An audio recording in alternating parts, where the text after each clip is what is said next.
Assalamualaikum dan salam sejahtera kepada semua tuan-puan yang hadir pada petang ini, khususnya kepada Puan Sheila selaku penyelaras CDL and so on online session untuk pusat Port Dickson.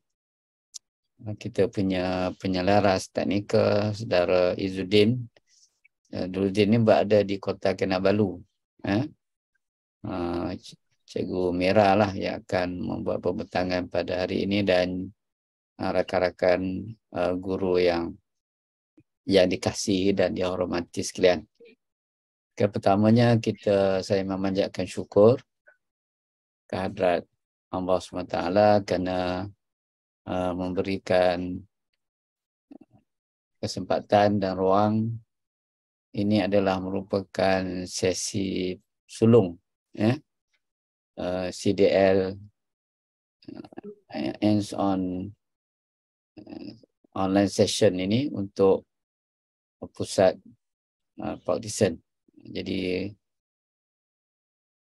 saya ucapkan tahniah lah kepada penyelaras untuk pusat ni adalah Puan Sheila yang juga merupakan SIC Plus di Pejabat Pendidikan Daerah Port Dickson. Jadi dalam sesi snippet pada hari ini, dalam 10 minit ataupun mungkin kurang daripada itu, saya akan cuba untuk berikan sedikit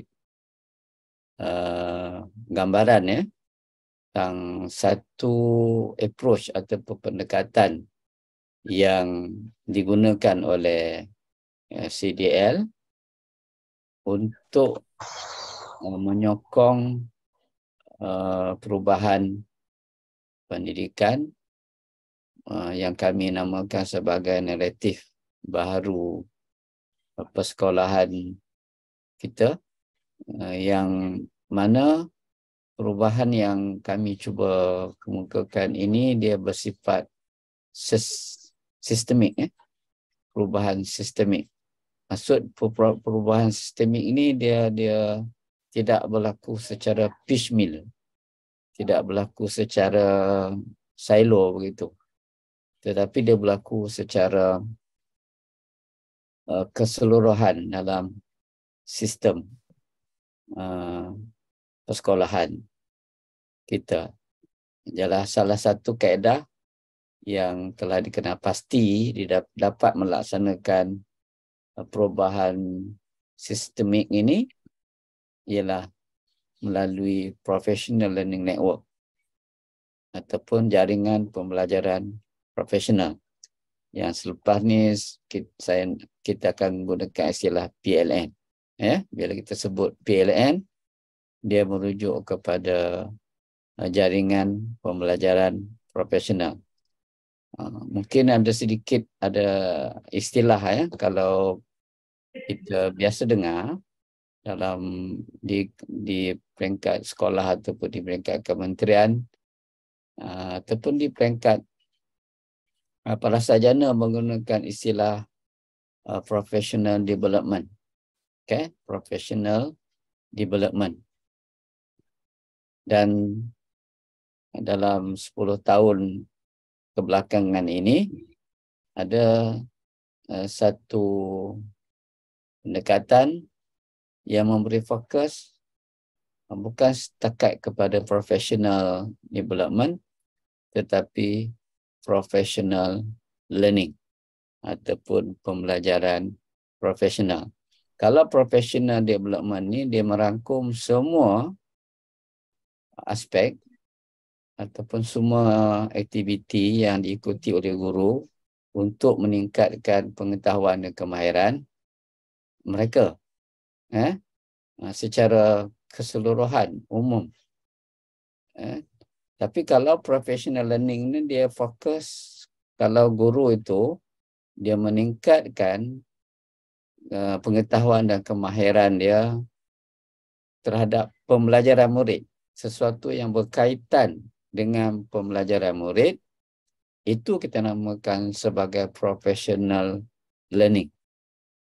Itu beza di antara professional development dengan professional learning. Bila kita sebut saja professional learning, mesti sesuatu yang berkaitan dengan pembelajaran murid. Kalau dia tak berkaitan dengan pembelajaran murid, dia masuk ke dalam kategori professional development. Jadi professional development tu agak luas. Professional learning ni lebih fokus kepada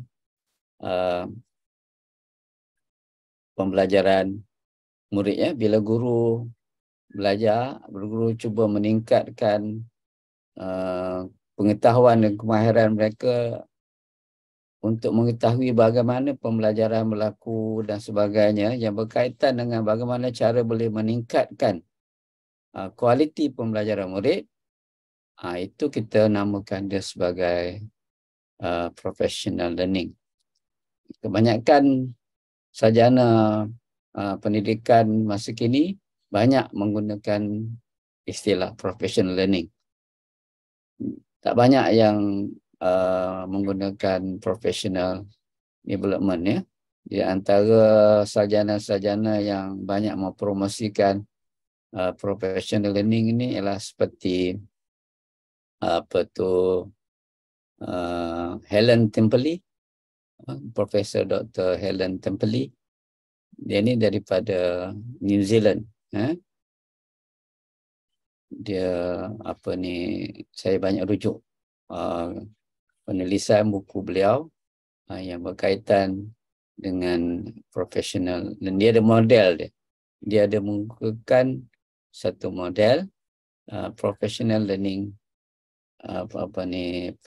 professional learning model untuk guru, untuk pemimpin, sama ada pemimpin sekolah ataupun pemimpin pertengahan. Jadi kalau ada kesempatan nanti, insya-Allah dalam ruang-ruang snippet yang akan datang tu saya akan kongsikan. Cuma pada petang ini saya nak fokus tentang apakah definisi untuk Professional Learning Network ataupun PLN, dan juga apakah faedah berdasarkan pada kajian yang telah dilaksanakan khususnya oleh pasukan pendidikan di British Columbia. British Columbia ni dia mempunyai keunikan dari segi bagaimana dia mentransformasikan kurikulum dia. Ya, dia agak istimewa. Jadi kalau ada kesempatan mungkin cikgu-cikgu boleh melayari nanti dia punya website, pergi cari saja. The curriculum reforms, curriculum reform ataupun curriculum transformation in British Columbia. Okay. Definisi ini saya petik daripada dua orang sarjana, iaitu Portman dan juga Brown, yang dalam penulisan beliau, The Importance of Professional Learning Networks, definisi yang dikemukakan oleh mereka ialah professional learning network as any group who engage in collaborative learning. Mana-mana kumpulan yang terlibat secara kolaboratif, melaksanakan pembelajaran secara kolaboratif dengan pihak luar selain daripada komuniti yang ada di persekitaran mereka. We ada outside of their everyday community of practice. Community of practice ni macam kita rakan-rakan guru kita di sekolah lah. Jadi kalau kita rakan-rakan guru di sekolah kita, memanglah kita selalu buat perkongsian kan. Dan ada yang menggunakan istilah PLC, Professional Learning Community, pada istilah community kat situ kan. Dia lebih bersifat setempat lah, localized. Tetapi kalau kita kongsikan dengan orang di luar kita punya community setempat, itu sebahagian daripada ciri ataupun maksud PLN. Apa tujuan PLN itu? Tujuannya ialah to improve teaching and learning in their schools and or the school system more widely. Macam yang kita sedang buat ni kan. Jadi perkongsian kita ini berlaku peringkat awal mungkin tak begitu meluas lagi, insya-Allah pada masa mendatang perkongsian ni akan berkembang. Berkembang. Setakat ni kita dah ada 4 pusat CDL hands-on online session ni. Kita ada di di KL. Di KL perkongsiannya pada hari Jumaat 3-4.30. Kita ada di PPD Kota Kinabalu hari Khamis, sama serentak dengan kita. Kita ada di IPG, Institut Pendidikan Guru, pada hari Jumaat. Dan yang keempat ni ialah yang sedang beroperasi, ada 4 lah. Yang akan beroperasi nanti ialah AIAB dan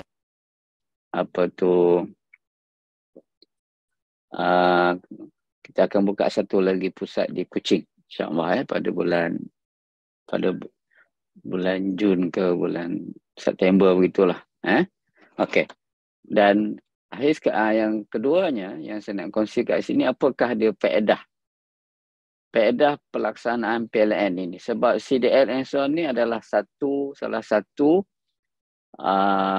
pendekatan yang boleh kita kategorikan sebagai professional learning network. Pertama, kalau mengikut ini yang dipanggil system change, yang kita kata systemic change, itu system change principle yang dikemukakan oleh OECD. Ini kalau siapa masih ingat dengan PISA dan sebagainya tu kan, itu PISA tu dikenalikan oleh OECD lah. Okey. Di antara idea penting yang dirangkum oleh PLN ini ialah maksudnya kalau kita ingin mengukuhkan perubahan yang merentas, establishing and strengthening collaborative learning network across, dia merentas bilik darjah, merentas sekolah, merentas daerah, merentas negeri, jadi dia akan mewujudkan satu persekitaran di mana semua guru menganggap diri mereka sebagai pelajar. Mereka ingin belajar dan mereka mempunyai kesediaan untuk terlibat dalam proses perubahan. Jadi nanti bila kita tengok amalan-amalan yang dikongsi oleh rakan-rakan kita, dia boleh mencetuskan kita belajar daripada perkongsian tersebut, dia boleh mencetuskan keinginan kita untuk membuat perubahan dalam diri kita. Yang kedua, peluang perubahan itu berlaku secara menyeluruh. Ini kita panggil pattern dan hierarki. Kalau kita mengikut struktur kementerian, dia mungkin bersifat hierarki. Bermula dengan KPN, pergi ke JPN, PPD dan sebagainya, bersifat hierarki. Dan yang akhir sekali ialah segala apa yang kita kongsikan ini akan mendorong perubahan yang bersifat sistemik itu, dan dokumentasi kita lakukan secara terbuka akan berlakulah kita panggil sharing stories of change. Maksudnya kita boleh dengar banyak sebenarnya idea-idea yang menarik yang boleh kita kongsikan. Saya ingat saya berhenti setakat itu sesi snippet ni. Seterusnya saya serahkan kepada Puan Sheila.